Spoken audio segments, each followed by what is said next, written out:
Oi, gente, bem-vindos a mais um episódio do meu podcast. Hoje eu quero falar sobre uma sensação que pega lá no fundo, querer mudar, querer fazer mais, ser mais, mas ao mesmo tempo não conseguir. Quem nunca sentiu isso? Às vezes parece que tudo conspira contra a gente e a gente fica preso, sem saber o que fazer. Vamos falar disso hoje. Então pegue seu café, sua água, seu chá e vamos juntos nessa. Eu já passei por isso tantas vezes que eu já perdi a conta. Sabe aquela sensação de estar preso em um ciclo, tentando sair, mas sempre voltando para o mesmo lugar? Como se fosse uma areia movediça, onde quanto mais você tenta sair, mais parece que afunda. Vou contar uma coisa aqui. Teve uma fase em que eu queria muito ser mais produtivo, sabe? Fazer 1000 coisas ao mesmo tempo, ter resultado mais rápido, mas eu só me sentia esgotado. Não dava certo, não dava conta de tudo que eu queria fazer. E a pior parte era olhar ao redor e sentir que eu estava ficando para trás, como se todo mundo estivesse correndo uma maratona e eu parado. Isso mexe com a gente. Já aconteceu com você? E eu sei que isso não só acontece comigo. Conversando com alguns colegas, vejo que muita gente vive essa luta. Uns querem sair do trabalho que não gostam, outros querem mudar um hábito que é ruim para a saúde deles, mas não conseguem. Alguns só querem sair da cama porque estão lidando com a ansiedade, a depressão. E eu fico pensando, por que é tão difícil? Por que a gente sente que está carregando o mundo nas costas, mesmo quando é só um sonho simples? Olha, tem muita coisa que pode causar essa sensação de estar travado. Eu já percebi em mim isso. E às vezes é o medo de falhar, medo de ser julgado, medo de não corresponder às expectativas, e outras vezes é a falta de oportunidade, de recursos. Quantas vezes a gente não sonha com algo, mas simplesmente não tem como alcançar naquele momento? Isso é frustrante demais. É como olhar uma prateleira alta e não ter uma escada. Você vê o que você quer, mas não alcança. Já se sentiu assim? E também o peso das nossas próprias expectativas. A gente quer tanto ser perfeito, quer tanto acertar que acaba se sabotando. É aquela velha história. O perfeito é inimigo do bom. A gente fica esperando a hora certa, as condições ideais e no final acaba não fazendo nada. Lembro de uma vez que eu quis começar um projeto. Eu tinha tudo na cabeça. Eu sabia o que tinha que fazer, eu sabia como fazer, eu já tinha tudo planejado, mas cada vez que eu sentava para acertar os mínimos detalhes, surgia um pensamento: e se não der certo? E se ninguém gostar? Eu travava.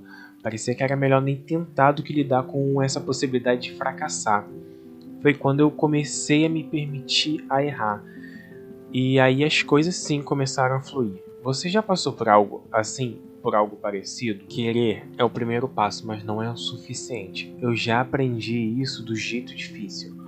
O querer dá a direção, mas o que nos move mesmo são as pequenas ações.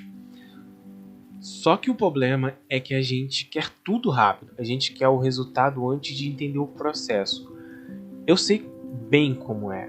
Quando eu comecei a fotografar, por exemplo, eu queria fazer aquelas fotos incríveis que a gente vê no Instagram, mas aí eu percebi que antes de chegar lá, tinha que aprender o básico, tinha que errar, tentar de novo, errar e tentar de novo, e isso leva tempo. Às vezes a gente quer mudar o mundo inteiro, mas a gente esquece que a mudança começa dentro da gente, e começa pequeno, uma coisa de cada vez. Quando eu penso nisso, eu me lembro de uma frase que eu ouvi: você não precisa ver a escada inteira, só precisa dar o primeiro passo. E isso mudou minha mente. Faz sentido para você? Mas eu vou te falar. Dar esse primeiro passo é um desafio enorme, mas vale a pena. Eu acho que o maior aprendizado é aceitar que nem sempre a gente vai conseguir de primeira. E tá tudo bem. Não é um fracasso, é só parte do processo. Quando eu tô travado, uma coisa que me ajuda é tentar mudar a forma que eu vejo as coisas. Em vez de pensar, eu não vou conseguir, eu tento pensar, eu ainda não consegui. Essa ainda faz toda a diferença, porque deixa uma porta aberta para o futuro. Outra coisa que ajuda é quebrar o objetivo em menores partes. É como montar um quebra-cabeça. Se você tentar encaixar todas as peças de uma vez, vai ficar perdido. Mas se você começar pelas bordas, aos poucos as imagens vão se transformando. É assim que eu vejo os desafios, pedaço por pedaço. É um processo. E eu sei que muitas vezes a gente precisa de ajuda, seja de um amigo, de um mentor ou de um terapeuta. Pedir ajuda não é fraqueza, pelo contrário. É um ato de coragem. E olha, se você está ouvindo isso agora, sentindo que precisa de ajuda, de desabafar, meu inbox aberto, a gente está aqui para se apoiar, para trocar uma ideia, só me chama lá. Eu ouvi uma história uma vez que me inspirou muito e eu quero compartilhar aqui com vocês. Era sobre uma mulher que durante anos tentou mudar de carreira. Ela queria ser artista, mas estava presa num trabalho que odiava, mas pagava as contas. Um dia ela decidiu, mesmo sem abandonar um emprego, que ia começar a desenhar 10 minutos por dia. Só 10 minutos, ela quebrou o desafio. E ao longo dos meses, esses 10 minutos viraram 30, depois 1 hora, até que ela conseguiu fazer disso a profissão dela. Essa história me faz pensar em que como pequenos passos podem levar a lugares incríveis. Às vezes, o que parece pouco é exatamente o que a gente precisa para começar. É quebrar esse desafio ou objetivo em pequenas partes para a gente conseguir alcançar. Bom, gente, é isso. Eu sei que essa sensação de querer e não conseguir é pesada, mas eu quero que você lembre de uma coisa. Isso não define quem você é. É só uma fase, um momento, e momentos passam. Só de você estar aqui ouvindo, buscando refletir sobre isso, você já está dando um passo. E isso é lindo. Se você está passando por isso agora, me conta, me manda uma mensagem, um comentário, vamos trocar essa ideia. Porque às vezes só de falar sobre o que a gente sente já dá um alívio. E lembre-se, querer é o começo, agir é o que transforma. Mesmo que seja só um passinho de cada vez.